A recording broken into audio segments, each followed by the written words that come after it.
saya selalu menerangkan, Pak, ini saya bukan orang politik ya, Pak, saya nggak punya pengetahuan politik, Mhm. tata negara saya nggak begitu paham.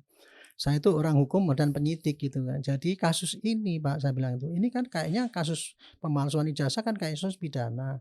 Tapi ini bukan pure pidana, Pak. Mhm. Landasannya itu adalah kebencian antara orang Mmm. kepada Pak Jokowi dan yang pro kan gitu. Mhm. Itu framing dari pengacara mereka itu mengatakan semua itu menganggap bahwa kita tuh aparat itu sudah dikendalikan oleh Pak Jokowi gitu loh. Nah, sekali lagi Mhm. maka saya sampaikan di sini ya. Saya di sini ngomong begini ini, sekali lagi saya sampaikan saya itu bukan pendukung Pak Jokowi, bukan. Mhm. Tetapi saya adalah penasihat ahli Kapolri yang merasa miris kalau ini terjadi pembelahan ya, gara-gara saling Mhm. benci ini, akhirnya membawa rakyat menjadi saling kontra kan itu. Saya di televisi dikabarkan dulu pernah mau berantem mau dengan Resmond, dengan Pak Kosinudin, dengan Pak Roy itu, Pak. Mhm. Kelihatannya udah mau berantem gitu ya, ledek-ledekan menunjuk pada saya, pada harga diri saya dijatuhkan gitu. Mhm. Habis itu mereka, Pak, itu yang terjadi supaya rakyat Nah, tahu itu ini. Ini akibat daripada ketidakjelasan hukum itu tadi ya, penafsiran hukum itu tadi, ini dimanfaatkan oleh orang-orang yang ngomporin. Mhm. Ini yang ngomporin yang belakang yang bermain ini, Pak.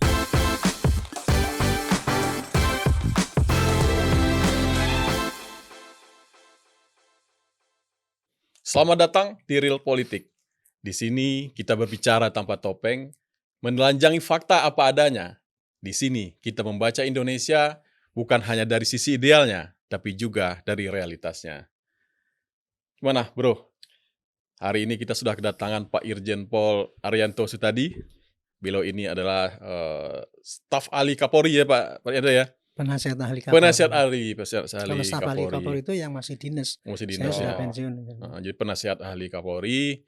Jadi pada edisi kali ini kita akan membahas perkembangan isu ijazah Pak Jokowi yang ternyata pada hari kemarin Senin tanggal berapa? Tanggal 15 ya? Tanggal 15. Tanggal 15 Desember telah diadakan gelar perkara khusus di Polda Metro Jaya.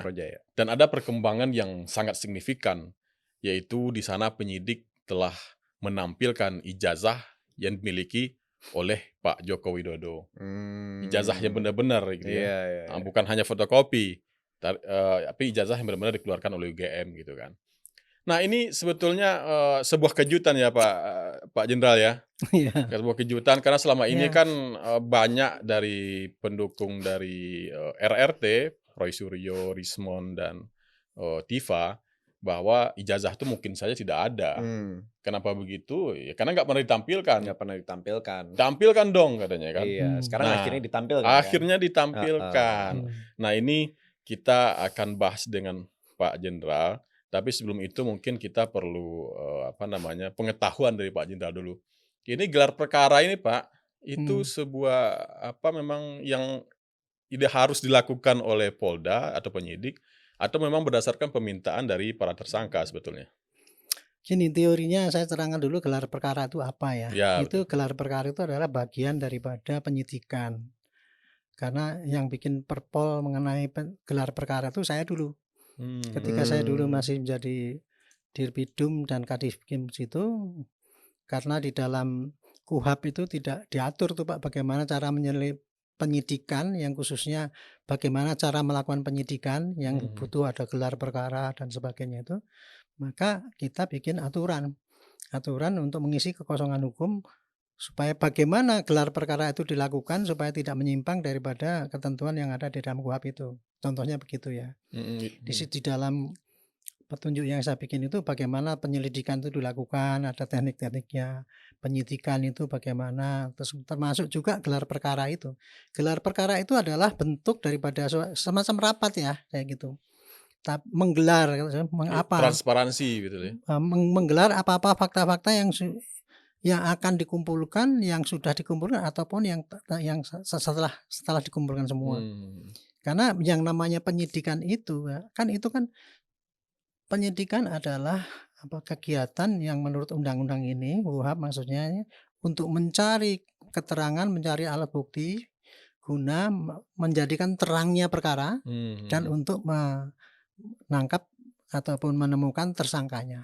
Itu judulnya kayak gitu, penyidikan. Nah, di dalam penyidikan itu kegiatannya kan macam-macam, ada mulai dari manggil, memeriksa, menangkap, menahan, menyita barang bukti, kemudian menguji barang bukti itu dan sebagainya, dan memberkas. Itulah langkah daripada penyidikan.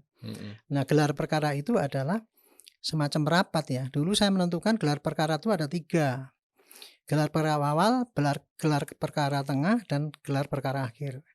Gelar perkara itu mengundang ya para penyidik, para pengawas penyidik, siapapun yang terlibat dalam itu ya. Kemudian akan kita sampaikan, kalau gelar perkara awal itu dilakukan isinya adalah menentukan ini ada laporan polisi, ini membahas laporan polisi bentuknya gini. Internal dulu berarti itu ya? Iya, internal.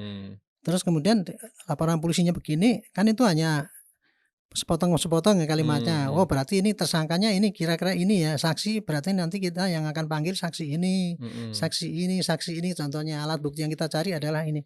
Itu digelar perkara awal supaya punya perencanaan. Idealnya kayak gitu, penyidik gitu.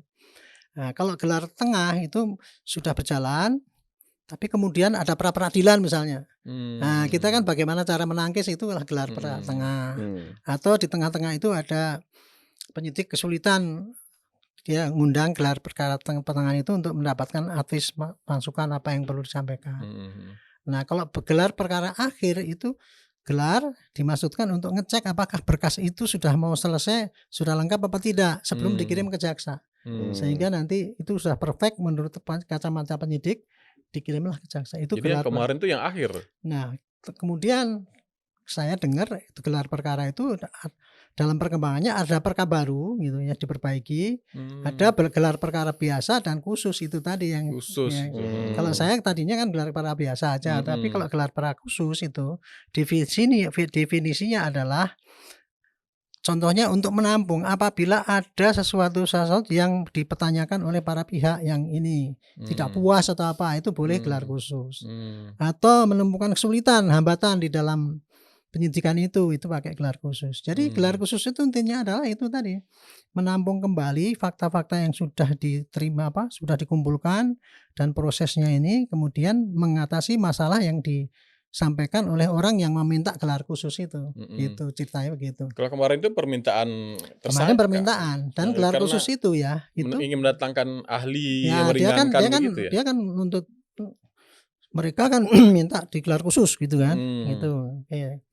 Dan dalam hal ini kemarin saya bilang penyidik mau nerima ataupun enggak boleh aja, itu tergantung daripada dia. Penyidik, ya. Nah, tapi karena kemarin tuh dilihat memang sangat urgent, oke lah diturutilah itu kan gitu. Dan dalam gelar khusus kemarin itu karena sesuai dengan permintaan daripada mereka, itu kan mengatakan bahwa itu ada yang dipertanyakan alat buktinya. Ada 3 kalau nggak salah yang paling disasarkan, prosesnya, alat buktinya, dan keabsahannya gitu, kemenangannya itu. Makanya kemarin gelar khusus itu dipanggil juga dari unsur-unsur pengawas luar pun dipanggil kemarin kan, bukan hanya pengawas internal itu Propam, Wasidik, dari Irwasum, tapi juga yang dari luar, termasuk DPR pun kemarin dipanggil juga. Oh, ada juga ya berarti. Ada, cuman datang waktu hanya sebentar katanya gitu.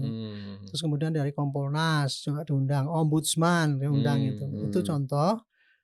Dalam hal ini kemarin itu jadi penyidik itu menampung kemauan daripada si peminta itu ya, dengan menghadirkan semua ya dengan itikat baik itu, untuk menurutilah apapun yang Anda minta kita untuk menunjukkan bahwa kita ini profesional, objektif. Kan selama ini kan penyidik kan di framing oleh mereka. Oh, dianggap intervensi segala selalu macam. Selalu kan mereka dari awal saya mengikuti ya, dari laporan pertama kali ini saya mengikuti ini gonjang-ganjing mengenai ijazah itu, saya mulai April ketika Pak Jokowi itu melaporkan itu kan di Polda Metro itu. Nah, itu kan saya sudah dipanggil ke TV. Itu framing dari pengacara mereka itu mengatakan semua itu menganggap bahwa kita tuh aparat itu sudah dikendalikan oleh Pak Jokowi gitu loh. Nah, sekali lagi maka saya sampaikan di sini ya. Saya di sini ngomong begini ini, sekali lagi saya sampaikan, saya itu bukan pendukung Pak Jokowi, bukan. Tetapi saya adalah penasihat ahli Kapolri yang merasa miris kalau ini terjadi pembelahan ya, gara-gara saling benci ini. akhirnya membawa rakyat menjadi saling kontra kan itu. Itulah yang harus kita stop, jangan sampai rakyat itu dicekoki dengan berita-berita yang membuat mereka Nah, salah satu hal yang saya counter waktu itu. Sejak pertama kali saya masuk itu, gaya mereka itu ya, advokatnya itu memojokkan dengan bahwa kita itu aparat seakan-akan enggak objektif. Itulah menganggap itu kita itu anggap sebagai kriminalisasi lah. Kayak gitu yang didengung-dengungkan oleh mereka keluarkan kayak gitu. Itulah sehingga ini patut kita serahkan pada masyarakat gonjang-ganjing yang di lapangan itu apa sesungguhnya yang terjadi gitu kan. Itu kira-kira itu. Makanya saya bilang ini kan seakan-akan cuman judulnya tuduhan ijazah palsu kan itu. Tuduhan menggunakan ijazah palsu. Ini kan kalau judulnya itu adalah suatu tindak pidana.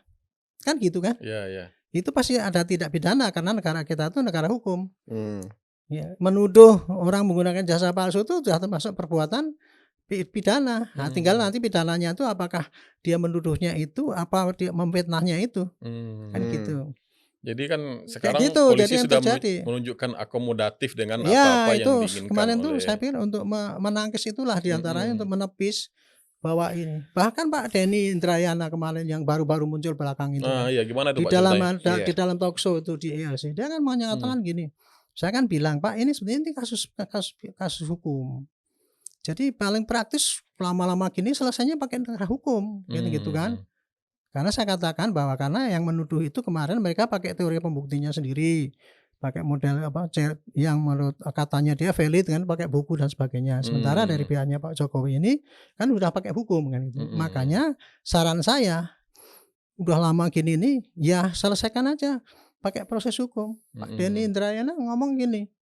Ya itu kan sekarang itu kalau memang dari kacamata hukum kayak gitu, tapi kan kita melihat bahwa hukum kita tuh sekarang bermasalah. Dispin ke arah situ ya. Hukum kita tuh bermasalah, nggak benar, buktinya itu dulu si Nah, itu sebenarnya juga membuat perpecahan juga Pak. Jadi kalau misalnya itu yang harus saya counter gitu. Iya, jadi kalau misalnya orang-orang yang mungkin memang tidak percaya ijazah itu asli atau kata-kata palsu, mereka juga akhirnya terarahkan dalam tanda kutip untuk tidak mempercayai instansi yang menyelidiki itu. Dan itu bahaya sekali mungkin itu. Kenapa saya mengoreksi ini di sini dengan Pak Denny Indrayana? Karena apa? Beliau baru muncul belakangan ini, nggak ngerti perkembangan hukum yang ada. Dari awal ya. Terus kemudian dia langsung ngomong, karena dia membantah saya punya pendapat kan. Itu kan karena hukum kita tuh lagi bermasalah gini. Intinya aparat kita juga nggak dipercaya, hakim juga nggak dipercaya gitu kan gitu. Itu kan framing mereka itu. Dan itu saya dengar ketika saya berdebat pertama kali dengan Pak Kosinudin itu ya. April itu dia ngomong gitu. Dia bilang penyelundupan pasal gitu. Nah, yang kemarin mengenai masalah penyelundupan pasal itu muncul yang manipulasi ini. Itu ya. Katanya masa kan kita itu kan hanya mungkin mencemarkan, iya silakan. Tapi kok kemudian menyeludupkan pasal, memfitnah, menghasut, gitu kan? Itu yang ditemukan waktu contohnya kayak gitu, gitu. Nah, kemarin itu baru dulu waktu saya memberikan penjelasan itu ya dulu saya bilang gitu, Pak, saya itu penyidik. Kalau penyidik itu dilapori, Pak, ini ada suatu kasus pencemaran misalnya. Tapi kemudian dia melihat bahwa bukti-bukti yang disodorkan itu ternyata tuh ada pasal-pasal yang masuk ujaran kebencian lah, Pak. Itu pasti penyidik membuat laporan penemuan kembali untuk pengembangan bukannya pasal-pasal itu yang disidik kan gitu. Karena waktu itu pengacaranya Pak Jokowi juga ngomong cuman dilecehkan, ini kan cuma gitu doang. Tapi kemudian si Kosinudin itu kan protes kan. Ini penyelundupan dia mau ngomong. Saya bilang enggak. Pada waktu itu saya masih gitu eager banget ya untuk meluruskan itu, sehingga saya dengan kata-kata kasar mengatakan Anda provokator itu namanya. Wow, marah dia. Contohnya kayak gitulah gitu. Jadi dari semula mereka tuh sudah memframing kayak itu. Nah kok kemarin kemudian Pak Denny ngomongnya belakangan dia muncul belakangan dia ngomong hukum kita enggak ini. Kan beliau kan orang besar, mantan menteri pendidikan, katanya dokter dan sebagainya. Wamenkumham. Kalau itu tidak ada yang menyanggah, kan rakyat kan percaya. Percaya. Dia punya dengan framing mereka, itulah yang dibikin oleh mereka. Itulah saya masih perlu untuk meluruskan hal-hal yang Yang kayak gini nggak boleh dibiarkan Iya. gitu kan. Bayangkan kalau masyarakat gini ada masalah hukum begini, tapi diarahkan ke institusi hukum yang tidak dipercaya, kan mau percaya kepada siapa lagi? Iya, Semua mau tinggal percaya kepada dipercaya, siapa Pak. lagi kalau misalkan kayak gitu. Permasalahannya nih kadang masyarakat kalau misalkan ada satu figur yang ngomong, mereka pukul rata semuanya. Iya. Gitu. Bukan Saya udah kasih contoh Pak mereka tuh ya. Bukannya saya benci yang kontra, bukan, tapi saya hanya menunjukkan kenyataan yang mereka lakukan. Mereka ini kan kasus ini kan sudah dimulai sejak Bambang Tri dulu kan. Iya, udah ada Bambang Tri. vonisnya itu. Kasusnya Bambang Tri itu apa? Itu kasusnya hanya menuduh dia ijazah palsu, gunakan pakai temuannya kan gitu kan, temuan buku gitu. Nah kemudian kan di sidang kan, di sidang kan nggak bisa dibuktikan bahwa itu ijazah palsu apa tidak. Akhirnya si Bambang Tri itu kan dihukum dengan sebagai apa? Saya nggak ngerti hukum pidananya. Itu pun diomongkan kriminalisasi. Kata orang. Nah buktinya kalau itu kriminalisasi, buktinya diampuni oleh Pak Prabowo. Nah kayak gitu kan, mau muter-muter kayak gitu Pak, yang itu. Kalau Kan itu kan di Pak Bambang Tri sama itu siapa tuh satu lagi Gus Nur itu kan. Kan dia digrasi ya, dipotong hukumannya oleh Pak Presiden. Itu yang dijadikan contohnya itu Pak dulu itu, bahwa itu hukum kita itu dikendalikan oleh Jokowi dan sekarang itu kan itu harus diluruskan Pak, yang kayak gini model-model kayak gini, memframing kayak gini, ini harus publik harus tahu gitu Pak. Dan saya lihat memang penyidik cukup netral sih di tengah, saya lihat. Kenapa? Kan ada satu hal ini tentang ijazah ini. Pak Jokowi kan di Kompas TV kan bilang akan menunjukkan di pengadilan. Tapi ternyata penyidik memutuskan untuk menunjukkan di gelar perkara khusus ini. Artinya kan memang penyidik itu berjalan independen sebetulnya kalau begitu kan. Tidak sebenarnya indifferent kepada permasalahan politik gitu. Tambah lagi kan ini kan isu sensitif ya. Isu ini kan isu politik sebenarnya. Bisa memecah belah sentimen masyarakat. Nah, jadi ketika polisi stick kepada prosedur, itu adalah contoh bahwa polisi itu remain objektif. Iya. Gitu. Kalau mereka ngikut kata Pak Jokowi mungkin udah pengadilan aja. Tapi ternyata gitu. tunjukin pada hari ini kan. Iya, kalau misalkan kayak gitu makin bener dong tuduhan orang. Waduh, ini tuduhan itu orang. Pak, gitu. makanya saya kalau ngomong masalah ijazah palsu ini Pak ya. Saya diundang di podcast apa di TV pertama kali saya masuk itu, saya selalu menerangkan Pak, ini saya bukan orang politik ya Pak, saya nggak punya pengetahuan politik tata negara, saya nggak begitu paham. Saya itu orang hukum dan penyidik gitu kan. Jadi kasus ini Pak, saya bilang itu, ini kan kayaknya kasus pemalsuan ijazah kan kasus pidana. Tapi ini bukan pure pidana Pak. Landasannya itu adalah kebencian antara orang kepada Pak Jokowi dan yang pro kan gitu. Diprotes sama kemarin itu seorang pakar profesor komunikasi gitu. Bapak jangan pakai istilah kebencian dong. Itu namanya tendensius katanya. Lah yang menunjukkan mereka kayak gitu Pak. Yang mereka tunjukkan kebencian terus, saya nggak boleh ngomong gitu. Itu contohnya yang tidak adilnya itu Pak. Kita ya ada laporan, kita proses, dikriminalisasi katanya. Oh kita kan rakyat meneliti kok dikriminalisasi gitu. Itu kayak gitu loh Pak, framing kayak gitu yang harus kita luruskan. Tapi kemarin ya saya kembali itu Pak, mengenai masalah pasal yang diselundupkan itu kemarin ternyata kan enggak Pak. Di laporan LP-nya Pak Jokowi itu pun sudah ada sebutkan pasal-pasalnya itu, termasuk bukan hanya pencalonan itu doang. Berarti di laporan udah ada berarti ada pasalnya. Ada juga, cuman selama ini kan yang disampaikan kan cuman yang ini doang. Sedangkan ada pro Jokowi yang lain yang laporkan khusus untuk sebagai saya waktu kemarin saya ngomong juga gitu kan. Yang pro Pak Jokowi itu dari 3 polsek lapor itu lapor ujaran kebencian gitu. Nah, ternyata bukan dari penyidik yang mengembangkan daripada LP-nya Pak Jokowi. Kalau dulu saya kan menerangkan kan penyidik itu kalau dilapori ini kemudian ada ini dikembangkan kan gitu kan. Ternyata mereka enggak. Jadi akhirnya saya kan berubah waktu itu. Pak Jokowi melaporkan pencemaran dan penghinaan, tapi yang ini melaporkan ujaran kebencian kan, jadikan satu ini. Jadilah gitu prosesnya itu. Kemarin baru terungkap ternyata enggak itu. Di sini pun juga sudah ada gitu. Nah, itulah. Berarti tuduhan itu sudah terbantahkan. Sudah ada gitu. Jadi memang ada. Itu dianggap itulah bohong. Apa yang diserukan Pak Roy kan kayak gitu. Itulah contoh kebohongan Pak Jokowi dulu. Dia bilang dulu enggak ngelaporkan gini-gini. Dia ngomong gitu itu Pak, secara tidak sadar kan dia itu nambah lagi Pak ujaran kebencian pada Pak Jokowi. Iya kan sampai tadi malam pun itu Pak ya. Itu kalau itu di record dan itu dijadikan barang bukti. Sampai tadi malam itu mereka di luar Itu masih udah jadi terus. barang bukti kayak gitu Pak ya? Kalau mau itu, kalau saya jadi penyidik itu jadikan barang bukti tambahan itu, bahwa itu kejadiannya tuh bukan hanya ketika sampai dilaporkan itu doang gitu. Gitu. Dan mereka maunya yang dilaporkan Pak Jokowi itu adalah kejadian-kejadian yang dari sini ke sini. Yang sini ke sini enggak, padahal mulai 2 April sampai sekarang tiada hari dia tanpa mengucat. Kan gitu, Pak. Pakai pendudukan wayang lah di Petruk gini. Itu epic banget sih wayang. Itu keren sih. Itu Pak, kalau orang Jawa Pak itu penghinaan Pak. Yang namanya Petruk itu adalah orang rakyat jelata. Iya. Kan Pak. Jadi di situ kan difigurkan Jokowi sebagai rakyat jelata, orang Petruk, koruptor.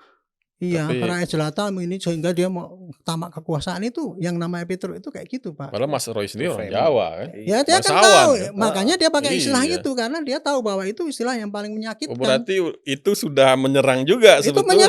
Menyerang Pak, menghina itu, menghina pada karakter. Ya. Itulah yang saya bilang gitu ya. Tiap hari sih kayak gitu, terus kemudian sampai ini buka ini generasi ini, dimensi ini mana yang mau masuk ke itu kan suatu menurut saya ujaran kebencian Pak, itu bukan penghinaan lagi Pak. Gitu. Kembali ke ijazah Pak Jokowi tadi Pak, itu kan kemarin sudah ditampilkan. Itu memang ada kewajiban penyidik menampilkan di saat itu atau enggak sih Pak? Itu gini Pak, kalau yang namanya menampilkan ijazah itu Pak, itu dulu saya sudah nyarankan ketika pertama kali Pak Bareskrim itu menerima laporan. Dulu kan Bareskrim itu kasus yang menerima berbeda laporan, ya? Enggak, ya Pak, coba Pak Jokowi. Oh, itu tentang ijazah palsu, kalau ini kan pencemaran. Enggak, jadi gini. Kelompok mereka itu dulu, waktu itu kelompok TPU atau apalah, tim pembela umat itu kan gitu. Dia kan laporan ke Bareskrim bahwa ini menggunakan ijazah palsu kan gitu kan. Laporannya bulan Desember. Kemudian tapi tanpa ditunjukkan ini Pak ijazah palsunya ini kan gitu kan. Ditunggu-tunggu nggak ada perkembangan kan, barulah April itu Pak Jokowi ngelapor karena dia dihujat, dipermalukan gitu kan. Begitu Pak Jokowi ini melapor Pak itu, kemudian Pak kan ditindaklanjuti, mereka protes. Tuh Jokowi tuh kita lapor 6 bulan nggak diapa-apakan. Begitu Pak Jokowi laporan itu kemarin langsung dikerjakan katanya, gitu kan. Nah, gara-gara ini kemudian kan ini diperiksa, kemudian sebulan kemudian Bareskrim kan itu kan mengeluarkan itu Pak press release itu penyelidikan bahwa itu tidak terbukti. Sebelum itu terjadi Pak, saya telepon sampai di Dirpidumnya itu, Brigjen Juandana, Dek, besok kan mau Anda umumkan itu. Saya yakin itu kemungkinan besar pasti Anda akan hentikan kan penyelidikan itu. Kan belum sampai penyidikan itu, baru tumas. Ya, terus kemudian pasti akan Anda hentikan supaya Anda nanti tidak diserang, dianggap Anda itu berat sebelah seperti itu. Besok ketika mau umumkan itu, panggil tuh pakai press release, panggil mereka yang berkepentingan itu, katakan bahwa ijazahnya ini melaporkan bahwa itu ijazah palsu itu nggak terbukti gitu. Kan gitu kan? Dan kalau waktu itu saya belum sampai pada isu tunjukkan itu enggak. Enggak tahunya saya baru telepon sekarang, besoknya langsung press release bahwa ini jasa ini adalah identik dengan ini kan gitu, ngomong gitu kan? Iya. Wah, mereka protes keras kan Pak gitu. Nah itulah terus kemudian apa yang disebarkan ke publik itu buktinya bahwa itu hukum tidak adil katanya. Jokowi lapor bulan ini langsung ditindaklanjuti, kita 6 bulan itu nggak diterima, nggak bisa dilakukan, bahkan kita dengan serta-merta dengan sewenang-wenangan dihentikan. Itulah bergulir kayak gitu Pak, contoh kayak gitu Pak. Padahal karena mereka memang gagal juga membuktikan ada ijazah palsu itu. Saya terangkan dalam kasus ini, belakangan ini saya terangkan kasusnya. Kenapa Anda ini saya terangkan juga kepada Pak Denny lah kemarin yang baru itu mengatakan ini. Pak, ini kasusnya adalah laporan menggunakan ijazah palsu. Itu kasus pidana Pak. Dilaporkan ke Bareskrim. Bareskrim dilaporkan, Pak ini Pak Jokowi menggunakan ijazah palsu. Kan gitu kan? Bareskrim kan menerima. Tapi karena dia nggak disebutkan, nggak dikasih bukti awal Pak. Mana ijazah palsunya? Kan nggak ada, kan nggak ada. Akhirnya Bareskrim mencari apakah ini betul-betul Pak Jokowi itu palsu atau tidak. Dia mencarinya ke siapa? Ya ke UGM kan. Dia cek ke UGM, Pak. Diperiksa semua UGM, bahkan waktu itu termasuk KPU juga, karena itu menggunakannya katanya di KPU, Pak. Panggillah sebagai saksi selama bulan Desember itu sampai pas gelar yang diminta itu sudah itu yang akhirnya diumumkan oleh Barreskrim bahwa ini identik itu kan istilahnya identik, Pak. Karena apa? Karena Pak Barreskrim mencarinya ke sana itu pakai pembanding ijazah yang lain dan ijazahnya Pak Jokowi pun waktu itu ya gitu ya. Di sana ya cuma pakai fotokopinya doang pasti. Kan enggak, kalau dia tidak menyita dari kalau dia tidak dapat yang dari Pak Jokowi itu Pak pasti dia nggak bisa pakai. Nah waktu itu kan identik, artinya identik itu adalah ijazah yang ditemukan oleh Barreskrim tadi yang itu kan itu dengan pembanding-banding lain itu identik sama, berarti kesimpulannya kan ijazah itu kan bukan palsu kan? Iya bukan. Jadi kan tidak ketemu ijazah palsu yang disampaikan oleh yang dituduhkan pelaporan mereka itu nggak ketemu. Itulah yang itu nggak bisa naik ke penyidikan. Itu ceritanya. Nah sekarang Pak kan sudah ada ditunjukkan ijazah yang aslinya Pak Jokowi itu sudah disita sejak bulan Juli kalau nggak salah ya. Iya. Nah kalau itu sudah ditunjukkan gitu kan, tapi sekarang kan seperti dugaan semula tidak akan berhenti. Ternyata wah kita nggak boleh dipegang, nggak boleh diraba. Nah itu gimana penjelasan? Apa emang harus dikasih ke orang, harus biarin diraba, dipegang, apa gimana sih Pak? Itu kan sekarang semakin menjawab bahwa mereka itu mencari-cari yang tidak ada endingnya kan gitu kan. Dulu kan sampai kemarin sebelum ini terjadi keterbelahan yang sangat kuat, Mak. Saya sendiri oleh senior itu saya profesor bahkan semua mengatakan bahwa itu kan yang nggak bisa ijazah Pak Jokowi itu divonis oleh polisi dan sebagainya kan gitu. Kok polisi nggak berhak untuk ini, harus sampai ke pengadilan. Bahkan teman saya sendiri mengatakan yang tadinya ngomong bahwa itu nggak perlu sampai ke pengadilan, harus pengadilan dulu baru ini kan gitu. Sudah termasuk kayak gitu ya gitu. Dan dulu udah kita bantah, apabila ijazah itu ditujukan, kan mereka counternya tuh teman-teman yang menyerang saya itu, Pak, ya itu salahnya Pak Jokowi sih, kenapa kok nggak nunjukkan gitu aja kan selesai urusannya gitu. Banyak itu narasi kayak gitu kan. Sampai kemarin tuh Pak Denny Indrayana situ nggak ngomong situ kan ngomong gitu, tunjukkan aja kan selesai. Siapa lagi pakar-pakar yang lain ngomong situ. Iya, padahal di dalam podcast ataupun di TV udah banyak kali. Seandainya ini ditunjukkan, ada rekamannya Roy Suryo waktu itu. Seandainya ditunjukkan, apa selesai? Ya enggak juga kan, dia bilang gitu kan. Nah itu kan menunjukkan bahwa kalau toh itu ditunjukkan pun enggak akan selesai. Nah kemarin terbukti kan. Terbukti sudah ditunjukkan di depan, mereka dipanggil. Seperti yang saya sarankan dulu ketika Barreskrim mau mengadakan press release yang pertama kali dulu. Saya sarannya gitu, Dek. Besok kalau mau menghentikan, panggil mereka tuh yang lapor itu. Panggil ke depan, lihatkan ini loh ijazah yang Anda teliti, bahwa ini identik itu. Anda akan bebas dari serangan. Kami enggak kan, akhirnya kan diserang. Kemarin kan dipraktekkan apa yang saya sarankan dulu, tapi dulu saya nyarankannya pada Pak Juandana. Kalau kemarin pada diri yang baru, dia agak mendingan, menurut saya itu bagus ini karena dia bisa menampung aspirasi itu kan gitu kan. Jadi selain tidak boleh diraba, dipegang, juga nggak ditampilkan yang identiknya itu katanya. Apa katanya kemarin ya? Bukannya dia wah puas terima kasih gini-gini, dia enggak, percuma itu. Kita nggak boleh meraba, itulah kesalahan dia. Dia tuh juga itu. Ini kan saya pikir ini ya itu Tuhan memang masih memberikan kesempatan pada dia untuk menunjukkan ketidaktahuannya itu kan. Dia bilang itu salah. Dipikirnya kita tuh kemarin tuh ini, kita justru terima kasih, nggak boleh meraba. Kalau boleh meraba kan nanti kan dia bilang kita sudah bisa buktikan, kita nggak bisa ngomong lagi. Begitulah itu ya, menunjukkan bahwa betapa cara berputar-putarnya mereka itu membawa memframing itu. Itulah yang saya perlu luruskan ya itu. Jadi kemarin itu Pak polisi itu udah bagus memberikan kesempatan ya sesuai dengan ini. Dan dia polisi kemarin sudah membuktikan, ditunjukkan pun bukan menyelesaikan masalah kan. Ternyata bukan. Kan tidak selesai masalah, dia masih ngeyel kayak gitu kan gitu. Itulah kayak gitu. Jadi akhirnya kan semua ini Pak kembali pada cepat selesai di pengadilan. Nah, apa yang mereka sampaikan, Pak? Ngulur-ngulur, yang berdosa itu udah pernah diomongkan kok. Ini mosok kepala negara nggak punya ini diulur-ulur gini. Yang ngulur-ngulur itu siapa, Pak? Permasalahannya juga dibalik itu loh, Pak. Jadi mereka tuh menunjuk gini, Pak. Yang tiga Pak menunjuk pada dia nggak merasa gitu, Pak. Permasalahan semua menurut mereka nih permasalahan itu bisa kelar kalau misalkan mereka pegang itu ijazah. Ya dulu kan kayak gitu, melihat dulu bukan melihat. Ya kalau pegang Dulu hanya tiba-tiba melihat dulu. rusak gimana? Udah dikasih lihat. Ya tuduhannya dulu kan tuduhannya perlihatkan saja. Kelihatan saja, udah dikasih lihat. Udah dikasih lihat. Apa susahnya sih dilihatin? Apa susahnya? Kan harus dipegang. Ini nggak boleh Kan pegang, berarti diraba. Gitu. nanti kalau toh boleh meraba ya Pak ya.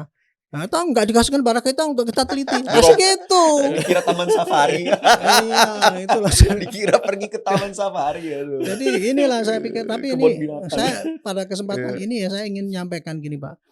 Jadi gonjang-ganjing seperti ini Pak, ini anggap saja sebagai sandiwara lah. Gitu. Saya anggap sandiwara ludruk lah itu. Orang-orang berlucu-lucu di depan itu, wah kelihatannya seperti kita ini ya. Kita bukan ILC Pak, di rakyat bersuara. Udah mau berantem kamu pukul-pukulan. Publik kan nyangkanya kan wah kita iya, gitu. panas banget. Berantem Habis di itu enggak Pak, habis itu mereka apa? Hai. Tapi kan itu enggak terlihat di publik Pak. Iya. Itu enggak Publik kelihatan. cuma ngeliat, Itulah wah, berantem, ini saya mereka sampaikan ikut pada berantem kesempatan nanti ini dibahas. ya. Perlu diketahui, saya itu dengan Pak Roisal ketemu Pak Retno bagaimana Pak Kosen dan pun gitu. Iya. Seakan-akan tidak terjadi apa-apa gitu. Yang korban orang Itu yang yang terjadi, lugu-lugu tapi nih. orang yang ngelihat ini Pak ya saya. Kan mereka kasihan. Kalau cuman dia exciting, wah ini mau berantem nggak jadi ya seneng kalau melihat ludruk itu kan. Kalau bedanya ya pertunjukan ludruk dengan pertunjukan sekarang ini bedanya gini. Kalau di ludruk itu Pak, orang kita ditontonkan orang mau berantem kan begitu selesai happy dia kan, merasa terhibur kan gitu kan. Karena dia tahu ya Pak itu cuma pura-pura kan gitu kan. Tapi kalau ini enggak. Begitu kita lihat mau berantem di situ, rakyat begitu selesai pada berenam ini Pak, makin itulah yang saya tidak setuju Pak. Itulah yang saya tidak setuju dengan ludruk-ludruk ini terus dioskasasi terus. Sementara rakyat yang melihat makin terbelahnya makin lebar. Nah sekarang makin terbelahnya makin lebar loh Pak. Yang profesor yang tadinya pun tidak ikut-ikut apa-apa, sekarang kan ikut komentar. Nah ini kan gitu kan mendukung tokoh yang di dalam ludruk itu tadi. Itulah yang berbahaya Pak gitu. Makin heboh show-nya. Iya, makanya saya selalu ya gonjang-ganjing ini apa sarannya? Ya sarannya cepet-cepet aja itu yang sudah pakai proses hukum yang sudah betul itu sekarang ini. Mereka kan mengakui itu bahwa ternyata proses hukum selama ini sudah oke kan gitu kan. Kalau yang tadinya kan masih suudon bahwa kita masih dikendalikan Jokowi memperlama ini malah kayak gitu kan gitu kan. Nah, sekarang udah jelas ini. Sudah apapun diturutin. Tinggal satu ini kalau menurut saya. Kan dia akan mengajukan saksi yang meringankan. Padahal Pak, kesempatan memberikan saksi yang meringankan itu Pak, sudah dikasih kesempatan ketika pertama kali dia dipanggil pertama kali untuk klarifikasi Pak pada bulan itu April. Udah bisa bawa itu ya sudah Pak, bawa Pak. Makanya dulu kan dia dipanggil klarifikasi. Apa jawabannya? Loh kita dipanggil, kita kan nggak ngerti apa-apa. Ya nggak kita jawab. Dengan bangganya nggak gitu Pak. Padahal sudah tak ngomong bolak-balik di podcast apa di TV. Pak, Anda itu keliru Pak. Kalau orang dalam kasus penyelidikan dipanggil sebagai klarifikasi itu adalah cara yang paling sopan daripada polisi untuk tidak langsung melakukan upaya paksa memanggil. Dikasih kan kesempatan undangan klarifikasi dulu ya? Bang. Bunyinya kan undangan klarifikasi. Undangan klarifikasi itu apa? Undangan yang disampaikan kepada terlapor untuk dia datang untuk klarifikasi apa benar Pak tuduhan ini. Dan kalau undangan itu tidak didatangi, tidak ada sanksinya Pak. Tapi bagi saya yang bikin perpol itu Pak.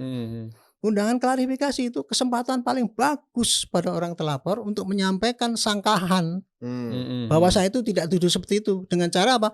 Membawa alat bukti yang menguatkan dia, memberikan penyidik pada keterangan pada penyidik. Itu Pak yang sering terjadi. Jadi saya itu bukan sudah dikasih, tapi waktu panggilan pertama apa yang disampaikan? Wah kita nih. Saya nggak yakin mereka nggak tahu Pak. Seharusnya tahu lah kalau kayak gitu kan. Pasti. Apa tapi tidak punya atau gimana? Saya nggak ngerti itu apakah itu memang sengaja kayak gitu. Tapi kalau menurut saya ya, sorry, alangkah bodohnya kalau dia berbuat gitu. Kesempatan terbaik disia-siakan ya. Iya, atau kecuali kalau memang nggak punya. Iya. Kecuali kalau udah nggak kita kasih tahu tuh mungkin salah ya. Sampai sekarang pun banyak orang ya Pak kalau dipanggil klarifikasi nggak mau datang karena takut ya. Saya selalu ngomong Pak, disitulah Bapak bisa menyampaikan undangan menyampaikan bukti-bukti yang terkuat. Dan yang kedua Pak, kesempatan untuk membawa saksi yang meringankan itu. Kesempatan waktu gelar kedua waktu gelar di Bareskrim itu Pak. Ketika belum ada gelar perkara itu kan saya sampaikan, Pak, besok itu ada gelar. Tolong Bapak bawa alat-alat bukti Bapak, saksi ahli yang untuk menguatkan Bapak. Jangan hanya disampaikan di medsos itu dan pakai buku putih segala itu. Kan di dalam gelar kedua kan dia nggak bawa itu juga. Nah kemarin ini terakhir kan dia mau ngajukan itu. Nek saya jadi penyidiknya Pak, oke lah menyampaikan saksi yang meringankan, tapi dikasih batas waktu supaya dia tidak buying time terus gitu. Akhirnya Mbak. Nah setelah gelar perkara khusus ini Pak, semuanya sudah dilakukan dengan baik, ijazah asli Pak Jokowi sudah ditayangkan, tampilkan gitu kan. Kemudian langkah selanjutnya apakah ini sudah akan menuju pelimpahan ke kejaksaan apa gimana biasanya Pak? Kalau sampai sekarang saya masih dengar kan masih menunggu saksi yang meringankan itu tadi. Oh masih nunggu itu berarti belum selesai ini kan ya. Belum, kan ini dalam rangka menuruti tuntutan mereka itu. Jadi ya berlarut gara-gara itu sebetulnya ya. Ini saya ingin sampaikan aja. Selama ini menurut saya penyidik sudah terlalu berbaik hati itu Pak, ya menuruti gendang mereka itu. Oke lah. Ini jadi dalam ini saya maklum ya. Karena kasus ini adalah bukan kasus pure pidana Pak. Kan sudah kita sampaikan ya. Walaupun saya bukan orang politik tapi saya nggak mau bicara politik, tapi kenyataannya ini kasus ini adalah berlatar belakang politik.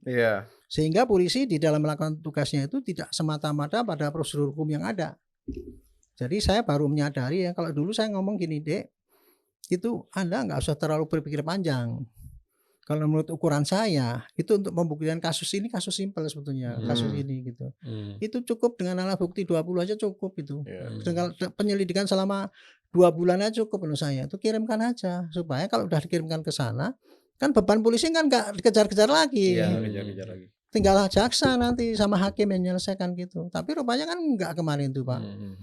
Bayangan saya waktu itu cuma kira 2 bulan selesai, ternyata enggak. Saya dilapori waktu itu ada 500 bukti. Wah.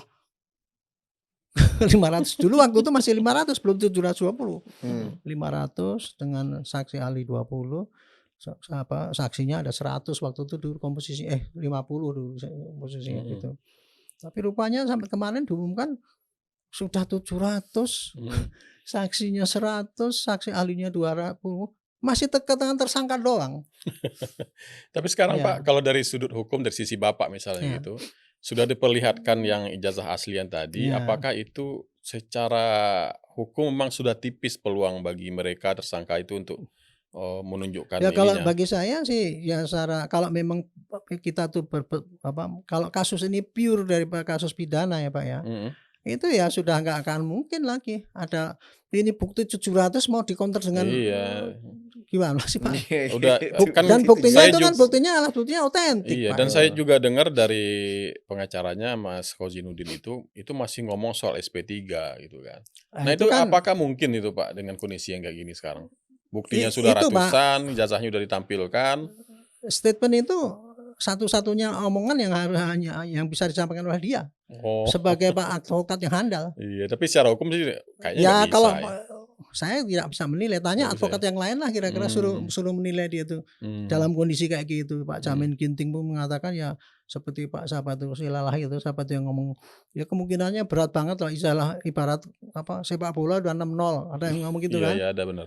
Jadi kalau secara teoritis ya sangat kecil kemungkinannya Pak sebagai penyidik ya Pak. Dia udah ngumpulkan 700 Pak alat bukti. 20 saksi ahli, 100 saksi yang udah diramu dalam berkas dan saya tebak tuh berkasnya mungkin tebel lah ya. Tebel banget pasti. Masa kayak gitu kemudian akan dipatahkan dengan ini bukan saya ngajarin itu ya Pak. Dipatahkan dengan saksi yang meringankan itu. Di mana dulu-dulu kemungkinannya berarti. Di mana dulu-dulu juga dia janji akan mengajukan saksi yang sudah disarankan gitu pun tidak ada saksi yang diajukan. Alat buktinya yang diajukan malah cuma buku itu, buku yang tebal itu kan. Pak Sugeng sendiri itu sampai IPW itu mengatakan itu bukti itu nggak akan ada nilainya di pengadilan.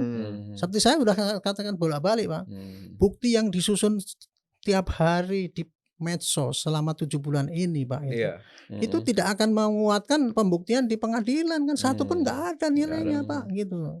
Karena itu hasil penelitian yang di situ kan nggak dilihat faktanya itu apakah betul-betul valid apa enggak, metodenya valid apa kan enggak itu. Itulah Sangat yang subjektif mereka kan gitu ya. enggak mau tahu seakan-akan itu Pak gitu. Itulah contohnya Pak. Jadi mereka masih tetap pakai framing bahwa mereka tuh tidak bersalah kan. Mereka dikriminalisasi. Coba bayangkan ya Pak ya. Sekarang kita tanya tukang becak saja lah. Pak, kalau orang ngomong seperti dia itu apa masuk kritik, apa dia itu menghina atau menghujat? Tanya tukang becak aja. Nggak usah tanya pakar hukum lah gitu. Ya kan? Oh, sorry kalau saya bilang tukang becak itu dianggap paling rendah ya. Apa saya cabut ini Bung. Nanti saya diprotes sama karena zaman sekarang kan kayak gitu Pak. Kita ngomong gitu kemudian diprotes kita menghina. Diambil konteks. Ya orang awam aja lah, orang awam aja. Ini saya ingin menyampaikan Pak, segitu sensitifnya. Sekarang saya ngomong tadi pakai tukang becak itu tadi mungkin saya bisa dikritik oleh netizen. Apalagi seorang presiden yang dihujat ngomong kayak ini. Itu Pak, saya ingin membandingkan itu. Analogi secara umum itu. Ukurannya jangan gitu dong. Netizen menilainya jangan kayak gitu dong. Itu tadi hanya diperumpamakan gitu aja. Pak Tito kemarin ngomong bahwa ini bantuan dari Malaysia kan gitu. Kok cuma dikit. Wah, udah dianukan itu menjelaskan. Segitu sensitifnya Pak orang menilai bahwa itu menghina apa enggak. Ini menghina selama 8 bulan dengan yang vulgar kayak gitu, dengan pakai peragaan yang macam-macam. Enggak mau dianggap apa itu suatu penghinaan.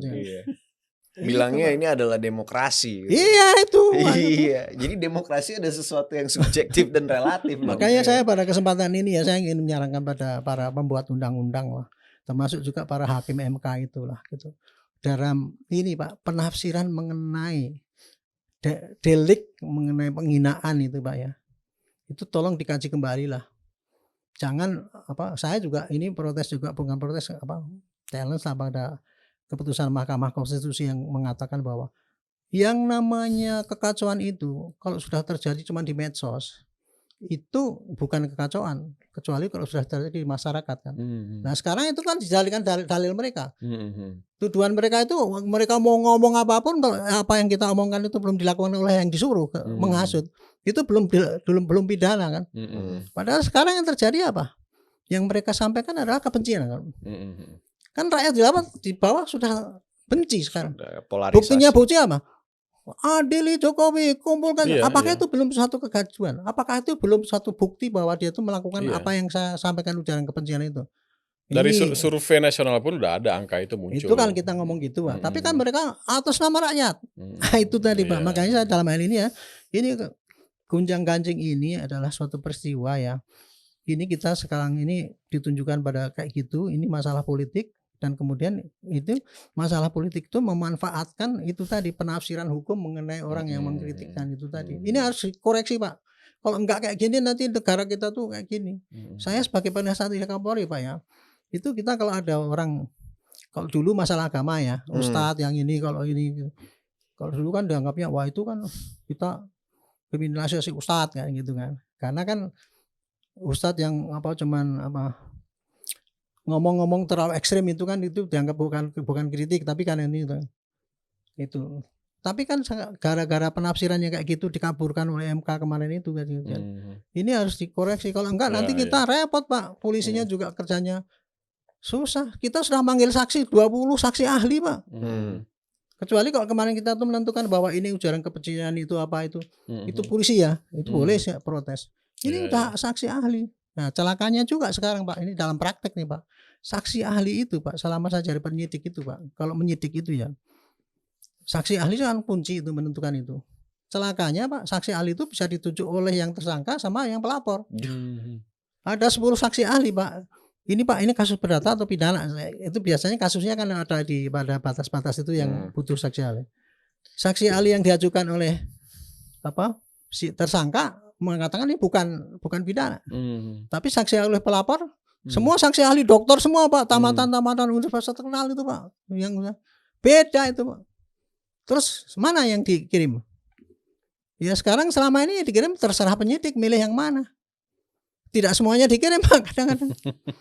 Penyidik biasanya tinggal lihat ini kalau dia ini ya ambil ini, kirimkan ke jaksa. Itulah mereka itu kondisi yang kayak gini ini yang dimanfaatkan sehingga hukum jadi nggak jelas. Iya. Itu jadi kritik saya ini menggunakan kesempatan ini saya itulah. Ini akibat daripada ketidakjelasan hukum itu tadi ya, penafsiran hukum itu tadi ini dimanfaatkan oleh orang-orang yang ngomporin. Ini yang ngomporin yang belakang yang bermain ini, Pak. Itu jadi pertanyaan besar sekarang Nah, ya itu saya itu kira jadi kan. pertanyaan besar sekarang. Saya Kan pikir yang ya berkepentingan kan orang yang ngomporin, iya, ini bukan siapa. dengan adanya gelar perkara khusus kemarin yang orang-orang menanyakan di mana ijazah Pak Jokowi ternyata sudah ditampilkan, saya kira seharusnya ya pemirsa Real Politik harusnya sudah mulai memahami bahwa isu ini ternyata lebih banyak digorengnya daripada objektivitasnya kan gitu Betul kan. ini isu yang sebenarnya murni politik tapi kenapa mungkin kelihatannya seperti apa seperti ya kayak gini karena polisi juga harus berhati-hati juga. Sangat Yang berhati-hati. penting Kalau dimaknai gini aja, Pak. iya, Ini suatu memang dikomporin supaya rame terus di iya, media. Mhm. Yang penting anggap aja itu sebagai hiburan, lihat ludruk itu tadi ya. iya. Tapi jangan sampai ikut-ikut terbelah, Pak. Ya, Ikut-ikut terbelah jangan menghakimi dimasukkan sih. ke hati Jangan gitu. Iya jangan gitu. jangan dibuat ini adalah sebuah masalah serius. Anggap aja ini masalah lewat. Ya Buat hiburan ngebuat aja, meme-meme supaya aja hiburan udah iya gitu. gitu. Buat meme, buat edit gitu. Roy Suryo lagi wayang-wayang, buat lucu-lucuan aja buat FYP Iya. gitu. Begitu pertunjukan selesai jangan ikut ke Iya. bawah, benci Iya, sama orang ini. Iya, iya jangan kebencian tuh jangan menular, Jangan Iya, menular. itu gitu maksud kan. saya kayak Iya, gitu. kan. Pak. Yang penting sekarang sudah terbukti bahwa Hmm. ijazah Pak Jokowi memang sudah ada Iya. dan sudah disita oleh penyidik sebagai bagian Dan- dari proses hukum itu. Dan sudah dikasih lihat juga. Sudah dikasih lihat juga ini Tapi nggak boleh barangnya. dipegang, nggak boleh diraba, nggak enggak boleh lah. dicium. Ntar kalau tangannya berminyak gimana rusak. Nah, ya? itu rusak itu. Karena kalau tidak begitu nggak bisa berkepanjangan, Pak. Iya. Kalau dia kasih komentar gitu kan masih ada fragmen Iya. yang yang berikutnya. Nggak tahu Iya. nanti isu berikutnya itu untuk mempanjang apa lagi. Iya, gitu. Ini ludruk-ludruk itu kan ada fragmen-fragmen satu-satu gitu. Iya. Itu lagi. Anggap aja itu sebagai hiburan. Wah, ini lucu-lucuan aja lah mereka itu. Kita actingnya sebagai advokat, actingnya sebagai tersangka, ini actingnya saya sebagai penasihat ahli. Tampil di TV ini cuman apa kalau untuk merame-ramekan gitu. Tapi intinya jangan sampai kita terbawa bahwa kita itu terbelah. Saya sampaikan juga melalui ini ya. Saya di televisi dikabarkan dulu pernah mau berantem mau dengan Resmond, dengan Pak Kosinudin, dengan Pak Roy itu, Pak. Kelihatannya udah mau berantem gitu ya. Ledek-ledekan menunjuk pada saya pada apa harga diri saya dijatuhkan gitu. Habis itu mereka Pak, itu yang terjadi supaya rakyat Nah, tahu itu ini. penonton Real Politik harus paham Penonton harus itu. tahu Harus paham. bahwa di atas sana tuh pada baikan semua. Di bawah ngiranya semua pada baper. Apa yang saya Iya. sampaikan pada mereka salah satu yang mereka itu ketika kita menunggu di TV itu, Pak ya, gitu. Yang tadinya tuh rame.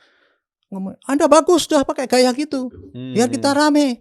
Kitanya kan ada swear, Pak, demi Tuhan. Untuk algoritma. Itu gitu, Pak. Jadi biar rame. biar rame. Kita harus saling menyerang. Itu behind the scene ternyata begitu. kayak gitu. Ternyata begitu. Tapi memang mungkin ini adalah solidaritas antara orang-orang yang sama-sama bertempur lah di masalah ini. Itu- Jadi itu- ada rasa solidnya. Saya kan gitu. kagum ya, ngomongnya dia kan keras sekali. Tunjuk gitu. Tapi ya kita harus begitu, kita tuh sama apa sandiwara aja gitu supaya rame. Kalau nggak gitu nanti nggak rame, nggak seru kita. Nah, itu yang Oke, saya gimana, Bro? Ya udah. Jadi paling gitu ya. saya yang tuh Pak saya yang nggak terima di situ, Pak. Jadi sementara mereka hanya untuk meninggikan rating, meninggikan mereka populer gitu ya. Nggak kasihan dengan rakyat kan, Pak, yang terbawa oleh perpecahan itu. Itulah yang saya ingin sampaikan pada kesempatan ini, Pak. Iya. Pengalaman saya itu. Dan pada kesempatan ini juga kita udah berterima kasih nih kepada Pak Arianto udah datang ke Real Politik hari ini untuk membantu mencerahkan apa yang sebenarnya terjadi di belakang di belakang permasalahan ini semua. Bahwa ya ujung-ujungnya ini semua adalah sandiwara sandiwara yang disebabkan oleh orang-orang yang nggak paham hukum, nggak paham sebenarnya nih ntar konsekuensinya gimana kepada masyarakat ya, yang ujung-ujungnya menyebabkan polarisasi dan lain-lain gitu. Dan itu sih yang kita harus yang kita berbagi kepada penonton hari ini bahwa ya permasalahan ini panas nih sampai dibawa ke pengadilan, sampai perkara segala macam. Tapi ujung-ujungnya orang-orangnya semua gini gitu. Mereka semua bilang seperti katanya Pak Arianto kan kayak ini ntar rame nih gitu. Ya itu swear saya Iya, bukan ngada-ada sini, bukan mengadu pada masyarakat itu. Iya, Kenyataan gitu. Pak. Itu yang terjadi bahwa ini tuh sebenarnya adalah sandiwara untuk apa? Biar politik rame tahun ini gitu. Nah, ntar tahun depan kita nantikan aja nih dramanya sebenarnya apa nih. Pak Arianto udah pusing. Iya. Jadi buat Saya- saya nih bro, saya Iya. tambahin bro. Jadi sebetulnya ya kita sebagai rakyat Indonesia, sebagai publik ya, Iya. ya kita simak sajalah kasus hukum ini berjalan terus dan jangan sampai ikut terpengaruh oleh narasi-narasi jahat, Iya. narasi perpecahan yang membuat kita tuh antar saudara aja bisa Iya. bertengkar, Intinya jangan sampai berbeda ikut membenci pendapat. lah, Pak. Jangan ikut membenci. Betul saling itu. membenci Gitu. itu. Jadi aja. kalau kita percayakanlah kepada polisi yang saat ini sudah menunjukkan independensinya dalam kasus ini. Jangan sampai terpengaruh, wah kalau nggak percaya dengan polisi siapa lagi yang akan menyelesaikan persoalan ini. Iya. Jadi sekarang ijazahnya ternyata sudah ada, lalu apa lagi? Kita persilakanlah kepada polisi untuk melanjutkan kasus ini sehingga nanti bisa diputuskan sebetulnya ya. Pencemaran nama baik ini benar atau tidak, dan Iya. ijazahnya ini ternyata ada atau beneran itu atau tidak, nanti Iya. biar pengadilan nanti yang memutuskan kan gitu ya. Iya, dan mau nambahin sekali lagi sebelum kita menutup ini ya, Hmm. episode ini mungkin. Ya, saya paham gitu, akar dari permasalahan ini karena adanya ketidakpercayaan dari masyarakat kepada kepada pemerintah, aparat dan lain-lain. Cuman kalau misalkan kalau misalkan kita tidak bisa mengandalkan semuanya, ya siapa yang kita akan andalkan gitu. Nggak fair juga kalau misalkan kita pukul satu sistem hukum sebagai oh ini tidak benar apa-apa, padahal ya kita punya figur-figur yang objektif kayak Pak Arianto hari ini gitu yang murni di sini tuh kepentingannya bukan politik tapi meluruskan prosesi hukumnya seperti apa gitu. Dan ya jadi pesan yang mungkin bisa disampaikan hari ini adalah nggak semuanya seperti itu, nggak semuanya bisa dipukul rata gitu. Masyarakat kan juga nggak bisa dipukul rata juga kan. Sama juga pemerintah dan aparat itu adalah suatu spektrum yang sangat luas, nggak bisa dipukul rata juga gitu. Jadi ya menurut saya nggak fair sih kalau misalkan apa yang terjadi di belah sana yang di sini dianggap sama gitu. Ya kita harus tetap objektif aja kepada isu-isu yang beredar dan pahamilah bahwa di balik gagasan ada real politik. Ya udah, mungkin cukup itu aja untuk episode hari ini. Terima kasih sekali lagi kepada Pak Arianto udah datang untuk berbagi wawasan sama pandangan dan sedikit mengupdate tentang perkembangan kasus ijazah Jokowi ini. Dan terima kasih kepada pemirsa sudah nonton episode Real Politik hari ini. Jangan lupa untuk subscribe, komen, dan leave a like. And kita akan berjumpa di episode berikutnya di Real Politik. Bye-bye. Sampai jumpa.